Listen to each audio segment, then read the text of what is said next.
Hello everyone, जय हिंद, नमस्कार, welcome to the class. एक बार आप सभी का फिर से हार्दिक अभिनंदन। जैसा कि आपको पता है, आज से हमने क्लास 10th का एक हिसाब से आप बोल लो वन शॉट सीरीज स्टार्ट की है। ठीक है।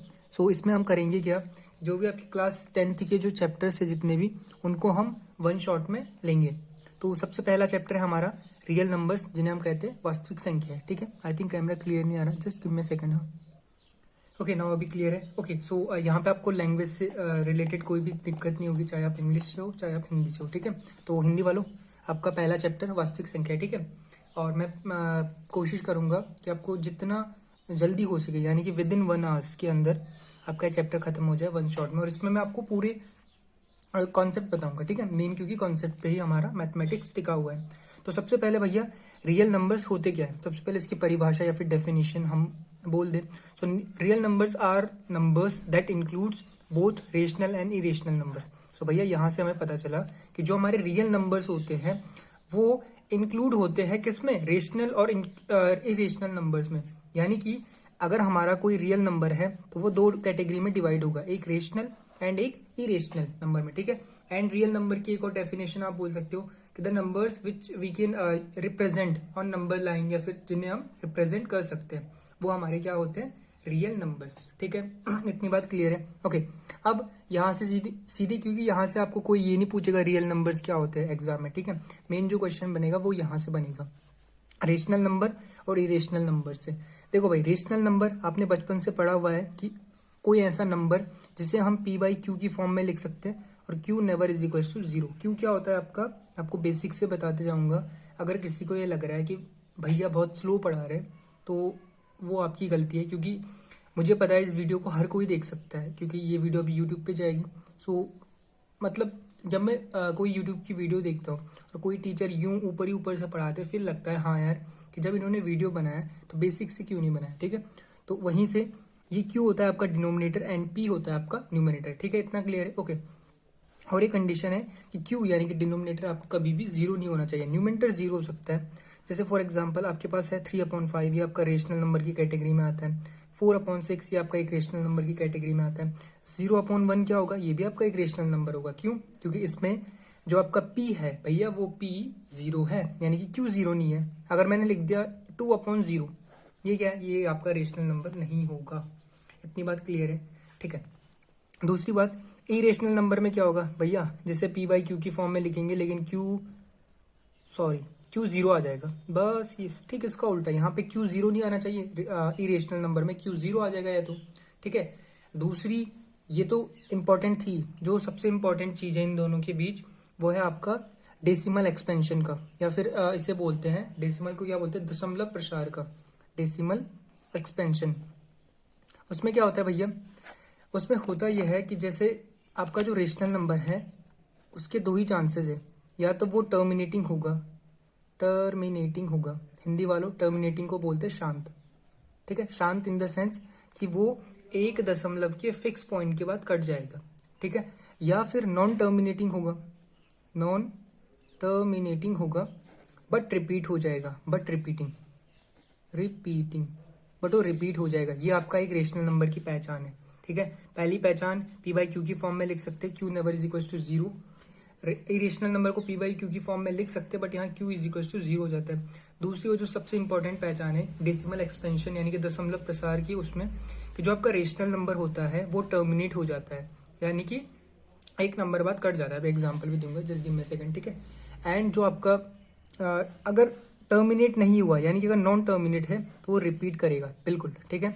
अच्छा, यहाँ क्या होता है भैया, यहाँ तो नॉन टर्मिनेटिंग, यहाँ टर्मिनेट भी नहीं करता, ऑब्वियस सी बात है, इरेशनल नंबर कभी टर्मिनेट नहीं करता।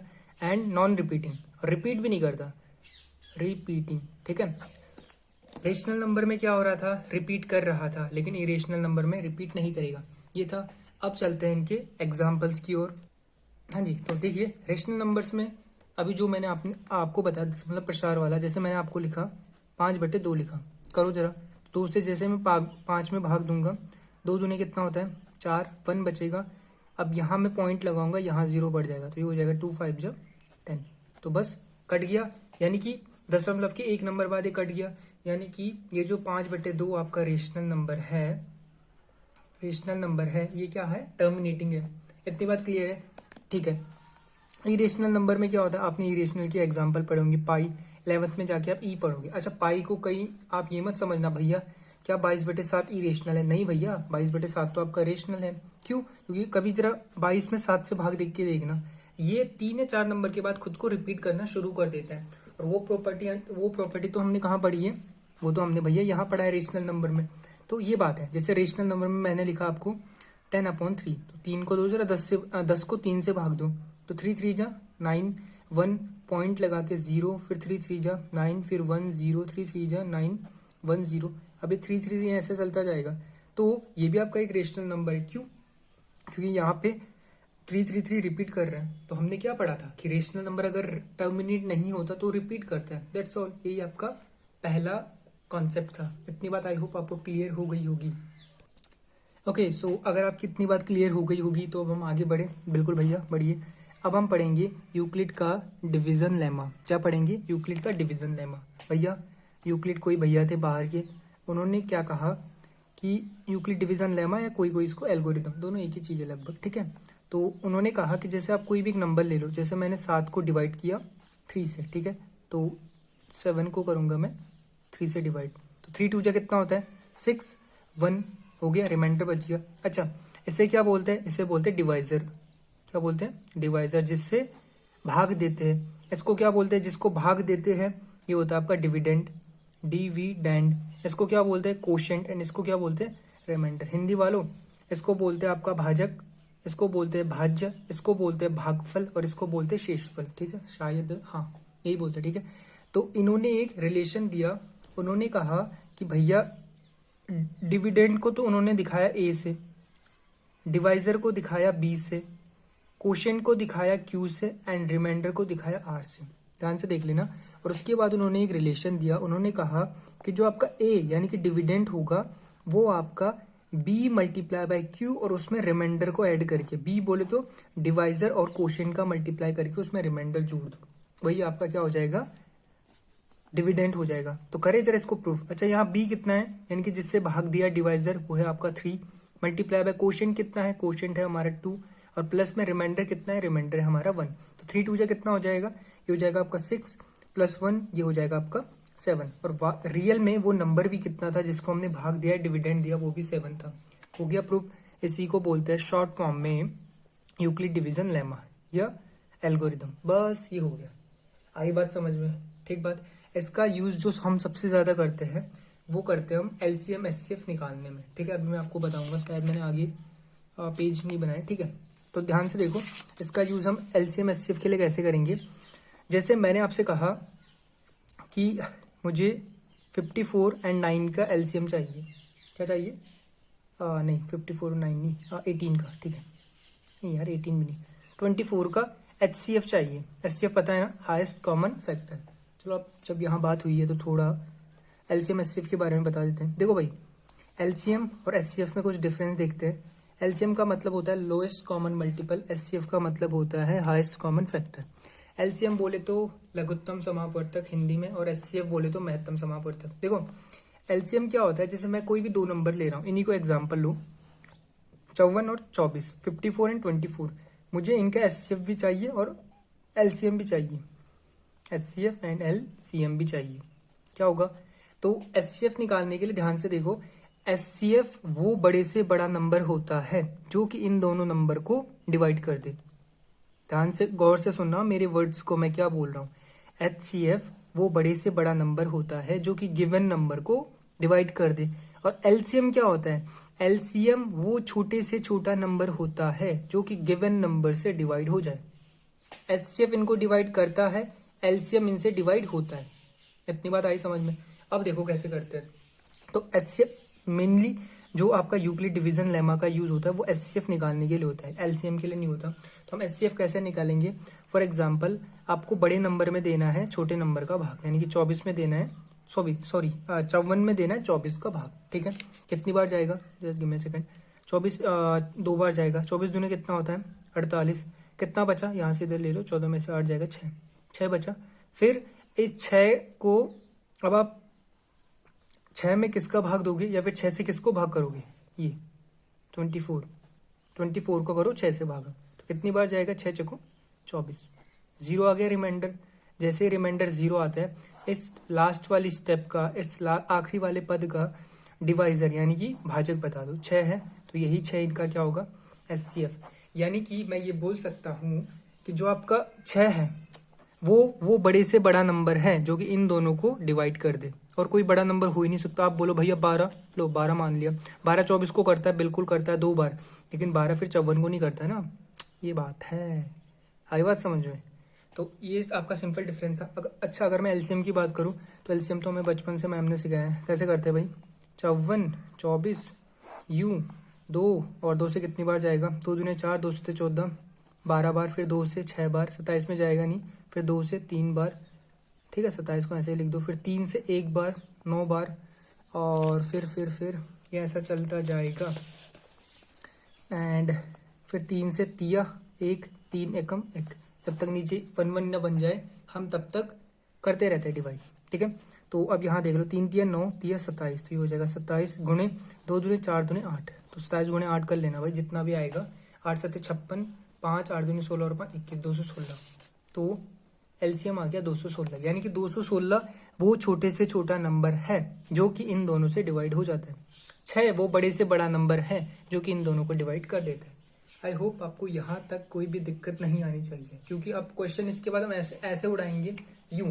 अच्छा, एक बात और याद रखना, मैंने आपको यहाँ पे बताया नहीं, आपने एक बात ऑब्जर्व की कि जो ये रिमाइंडर होता है, ठीक है, ये 0 के इक्वल या 0 से बड़ा, एक सेकेंड, जो रिमाइंडर होता है वो 0 के इक्वल या 0 से बड़ा, और आपका जो डिवाइजर होता है उससे छोटा होता है। ये मोस्ट इंपॉर्टेंट कंडीशन है यूक्लिड डिवीजन लेमा में।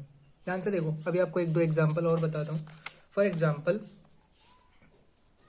देखो भाई, एग्जांपल आपने 3 से डिवाइड किया किसको, 5 को, ठीक है, 3 से डिवाइड किया 5 को, यानी कि 5 को डिवाइड किया 3 से डिवाइड किया 5 को, ठीक है।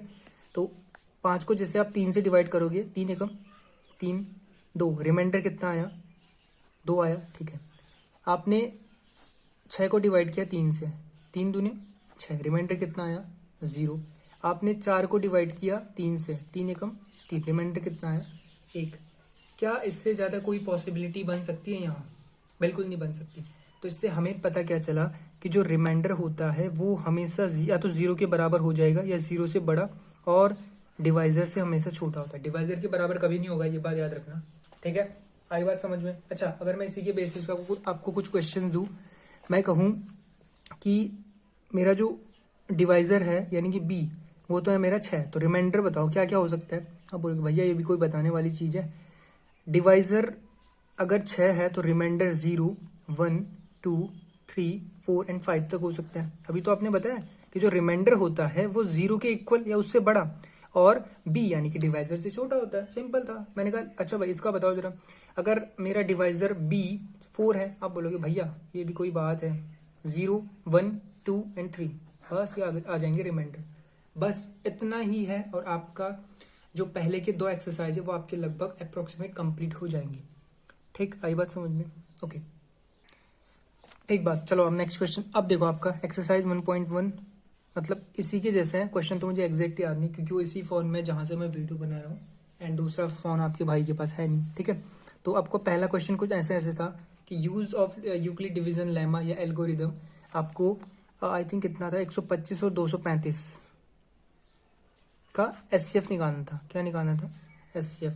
अब ये सिंपल हो जाएगा, कैसे निकालोगे, 235 बड़े नंबर में किसका भाग देना है, छोटे का, यानी कि 125 का। कितनी बार जाएगा, एक बार जाएगा, ये हो जाएगा 125। 5 में से 5 0, 3 में से 2 1, और 1 में से 1 जाएगा, 2 में से 1 जाएगा 1, ठीक है, ये हो गया। अब ये आ जाएगा नीचे, यानी कि 125 यहाँ आ जाएगा। कितनी बार जाएगा, एक बार, तो ये हो जाएगा 110, ठीक है। ये हो जाएगा आपका 5, ये हो जाएगा 2 में से 1 2, और ये 0। अब 25 आ गया, 25 से 2 अब 110 में कितनी बार जाएगा, 25 से 100, पहाड़े याद होने चाहिए भाई, ठीक है, वरना काम नहीं चलेगा।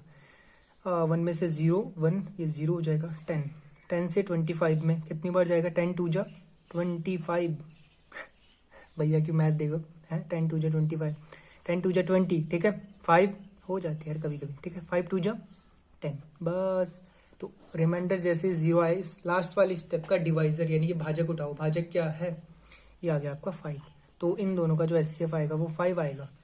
इसका मतलब 5 वो बड़े से बड़ा नंबर है, बड़े से बड़ा, हाँ, जो कि इन दोनों को क्या कर दे, कट कर दे। बस यही था आपका पहली एक्सरसाइज आपकी इसी के बेसिस पे। अच्छा, एक दो क्वेश्चन और देखो, फिर देखते हैं आप कर पाते कि नहीं कर पाते। एक क्वेश्चन है 25 एंड 36। वैसे इतने सिंपल आएंगे नहीं, बट मैं तो ऐसे ही बता रहा हूँ आपको ताकि आपको आइडिया लग जाए, ठीक है। 25 एंड 40 का फटाफट करके बताओ जरा क्या आएगा, फटाफट, डू इट फास्ट मेरे भाई, ठीक है। तो चलो भाई देखते हैं कैसे करेंगे। बड़े नंबर में छोटे नंबर से डिवाइड, 25 का 25 एकम 25 बचा 15, 15 से दिया फिर 25 में 15 एकम 15 बचा 10, 10 से दिया 15 में 10 एकम 10, 5 5 से दिया 10 में 5 दूनी 10, आ गया 0 रिमाइंडर। लास्ट वाली स्टेप का डिवाइजर भाजक 5, तो इन दोनों का एचसीएफ भी कितना आ जाएगा, 5 आ जाएगा। बस बच्चा ये बात जानता है सर, अब हमें अब बता रहे हो, इतनी बात क्लियर है। तो आई थिंक आपका एक्सरसाइज 1, यार वही तो दिक्कत है, अगर फोन होता तो मैं देख पाता कि और तुम्हारे पास किस किस टाइप के क्वेश्चन है, ठीक है। वैसे इसी टाइप के क्वेश्चन है